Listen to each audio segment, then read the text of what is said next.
માતાજીની મૂર્તિ હાથમાં લઈ લો, નવરાઈ નાખો. મૂર્તિ હાથમાં લઈ નવરાવો.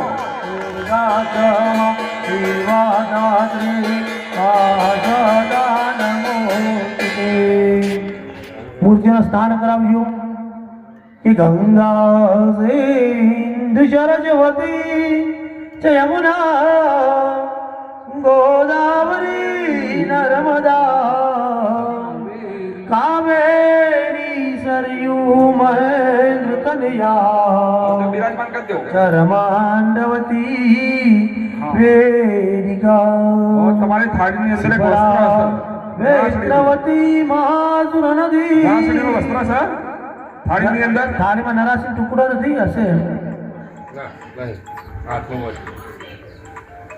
આજુ ક્યાં સિપરા વૈષ્ણવતી મહાસુર નદી ખ્યાતા જયાત ગંડકી પૂર્ણ જલે સમુદ્ર સહિતા સ્નાનમ સદા મંગલમ. આएगी भी तमाम जो नराश्री आएगी तो भगवान वस्त्र भावे नराश्री पे रही अभ्यो. हरिओम सर्वव्याधि के सुमिये लोकल जहां निवारणे मयोपपाद्यते तुभ्यं वास समृद्धामः वस्त्रार्थ अलंकारार्थ रंगतंतुम समर्पयामि. ત્યારબાદ ગણપતિ દાદાને પેલી બાજુ જનોઈ પહેરાવજો અને અહીંયા માતાજીના ઘરેણા કહેતા અલંકાર ભાવ થઈ ચોખા ચડાવજો. હરિઓમ સર્વ વિહાદિ કે સમયે લોકલ જહાની વારણે ભયોપાદિતે તુભ્યં વાસમ ગૃહ્યતામઃ યો વિસંગો દેવો દેવતામય ઉપવિત્રયાદિતમ ગ્રહાણામ પરમેશ્વરમ. ત્યારબાદ હવે ચંદન અને કંકુના તિલક કરી આપજો.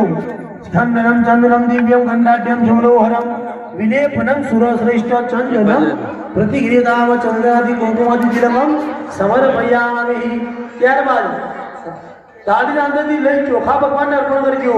અક્ષતાદ્રપુરશેષ કંકુમક્ત સુશોભિતમ મયા નિલભગત્યમ ગૃહાણામ પરમેશ્વર. ત્યારબાદ દાઢીના અંદરથી ફૂલ લઈ ભગવાન માતાજીને અર્પણ કરજો. હરિઓમ મહામાલિયાદ નિર્ગંધેની માલિત્યાદ નિર્ભો મયા નિદાની પૂજાર્થમ પુષ્પાણિ પ્રતિદામઃ મંત્ર પુષ્પાંજલિ સમર્પયામિ. પછી થાળીમાં આપણે અબીલ ગુલાલ હળદર હશે એ ભગવાન ઉપર ચડાવજો. હરિઓમ